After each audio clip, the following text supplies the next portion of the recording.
Oke, kali ini kita coba bahas fungsi modul IDL plus UART ini.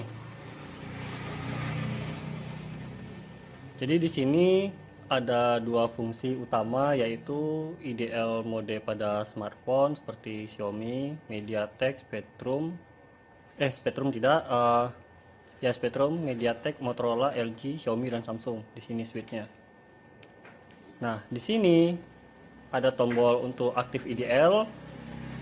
Di sini tombol untuk switch antara fungsi USB default menuju ke UART PL2303 yang ini.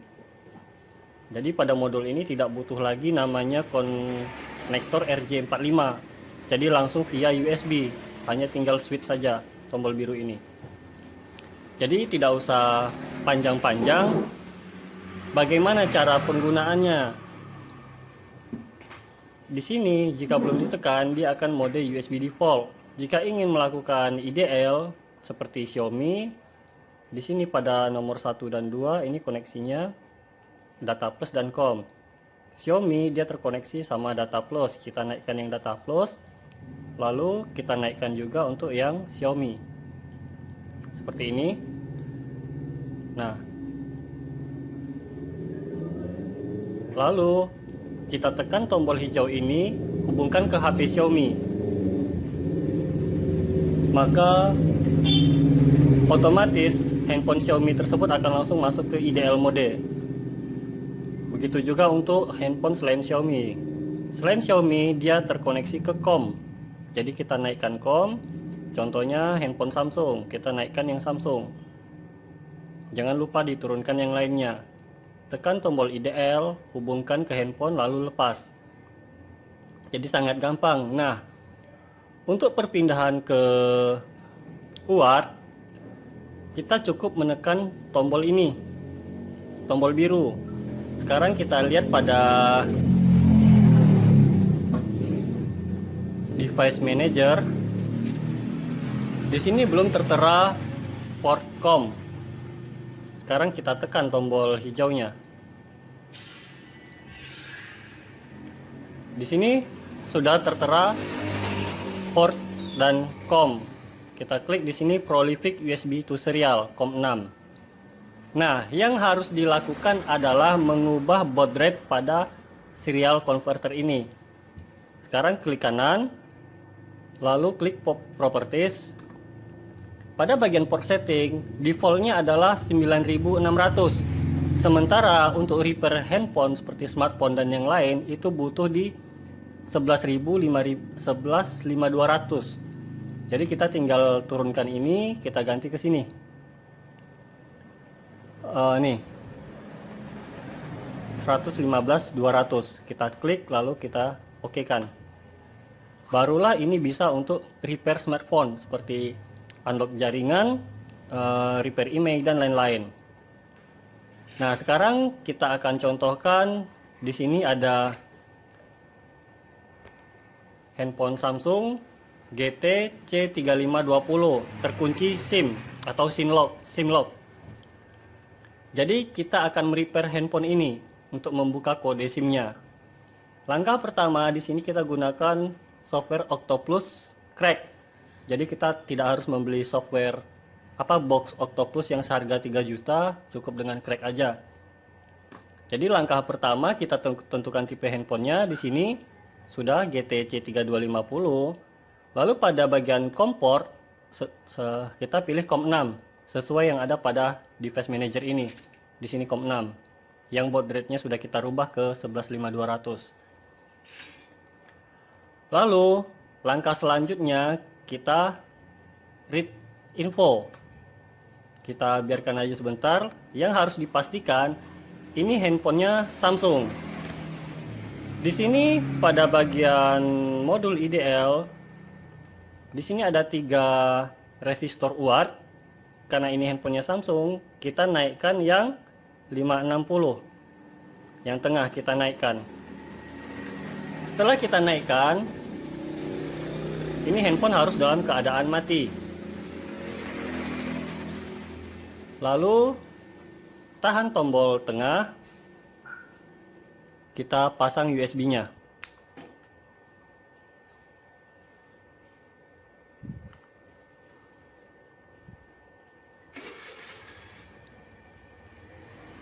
Tunggu sebentar. Dia read info, lihat. Langsung tertera di sini juga TED mode. Setelah ini selesai read info, kita tinggal klik unlock.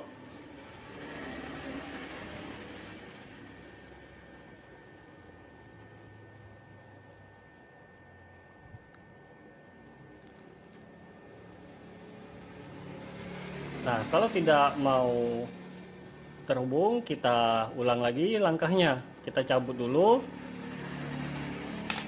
Kita lepaskan baterainya.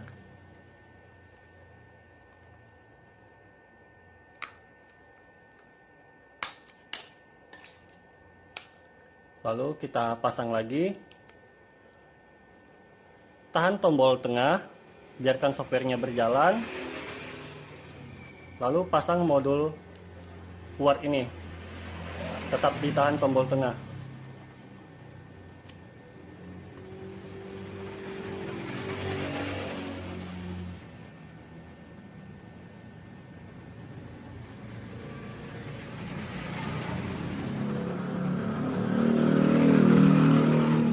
Nah, lihat sudah selesai. Di sini unlocking phone successful unlock dengan kode 08 kali. Lalu handphone akan restart. Kita tinggal masukkan kartu SIM baru. Ketika dia minta kode, kita hanya tinggal masukkan 08 kali. Lalu handphone siap digunakan. Oke. Jadi sangat simple. Nah, setelah ini bisa kita close. Lalu untuk kembali ke mode normal USB-nya, kita tinggal switch lagi, nonaktifkan switch UART-nya. Turunkan dulu resistornya, lalu nonaktifkan UART. Dia akan kembali ke USB default. Tuh. Langsung di sini tertera terhubung ke PC. Oke. Sangat gampang modul ini digunakan. Semoga bisa dipahami fungsi-fungsinya apa aja, cara pemakaiannya. Bagi yang sudah biasa menggunakan IDL pasti sudah paham cara menggunakan boot IDL ini, tapi yang belum pernah adalah menggunakan UART-nya. Nah, modul ini antara UART sama IDL udah jadi satu, tidak perlu lagi menggunakan konektor RJ45, menggunakan konverter seperti BST, itu udah nggak perlu. Oke, cukup sekian dan terima kasih.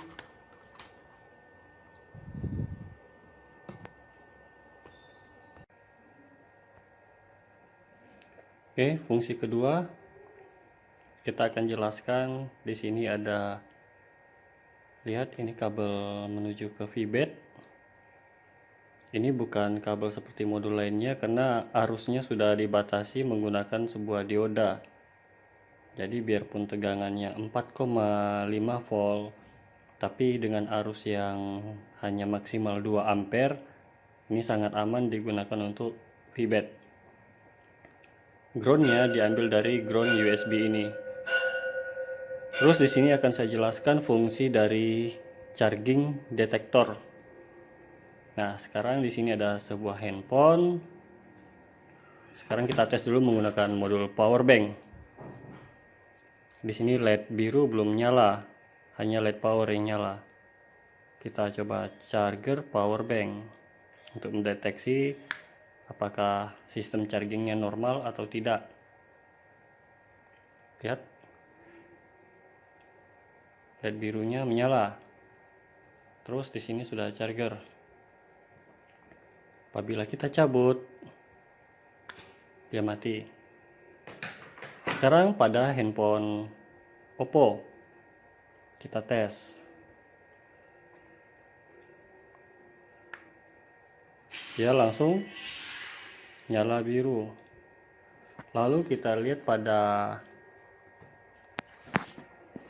komputer langsung di sini berfungsi layaknya USB biasa. Sekarang kita lihat pada device manager. Di sini portable device Oppo. Nah, sekarang saya akan coba pindahkan ke mode UART. Saya tekan. Lihat. Di sini tertera Prolific COM5, lalu pada komputer ini sudah tidak ada lagi Oppo-nya. Tuh. Sekarang saya pindahkan lagi ke mode default. Nah, dia kembali seperti ini. USB default. Nah, sekarang saya jelaskan menganalisa kerusakan charger menggunakan modul ini. Tadi sebelumnya ketika dicas, kalau handphonenya memang nyala seperti ini, dia pasti akan langsung menyala lampu birunya. Tetapi ketika kita pasang, lampu biru itu berkedip, hidup nyala sebentar lalu mati, lalu nyala lagi, lalu mati lagi.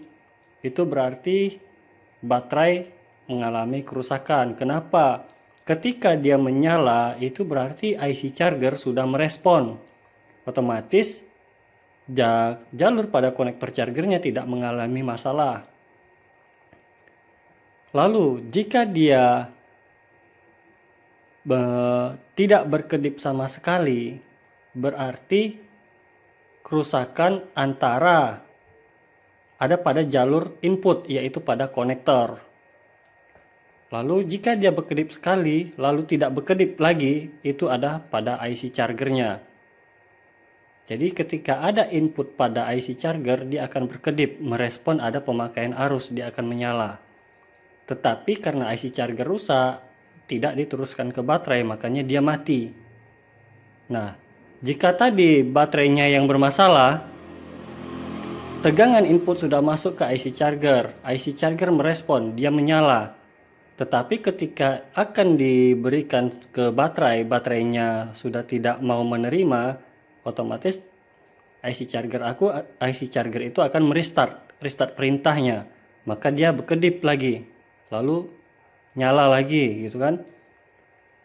Tetap tidak mau diterima oleh baterai, dia akan seperti itu terus menerus, jadi dia akan berkedip. Itu berarti pada baterai masalahnya.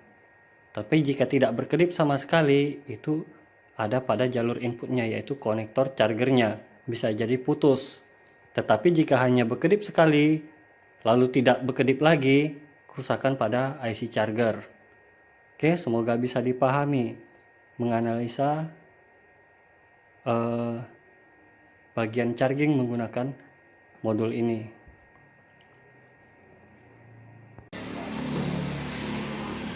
Fungsi kabel merah yang ada jepitan buaya ini berfungsi sebagai pengganti VBAT 4,2 volt menuju ke konektor VBAT yang ada pada handphone seperti handphone Cina, Advance, Evercost dan lain-lain.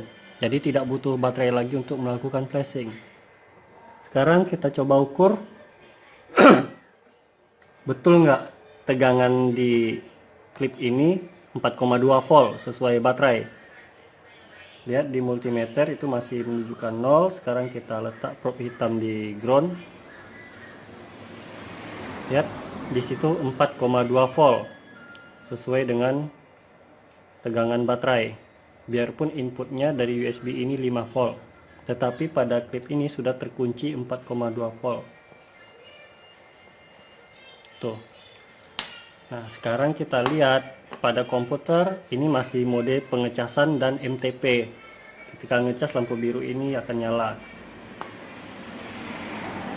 Di sini terbaca Samsung Galaxy S7 Edge. Nah, pada device manager di sini lihat Android Phone, Samsung Android ADB interface. Bagaimana jika kita aktifkan koneksi UART? Kita tekan tombol biru ini.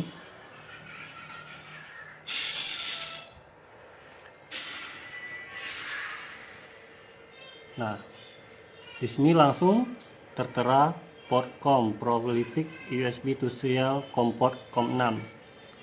Dan di My Computer MTP sudah tidak aktif. Jadi sekarang fungsinya berpindah menjadi UART. Bagaimana untuk menjadikannya USB default seperti tadi? Kita tinggal nonaktifkan tombol biru ini, kita tekan lagi.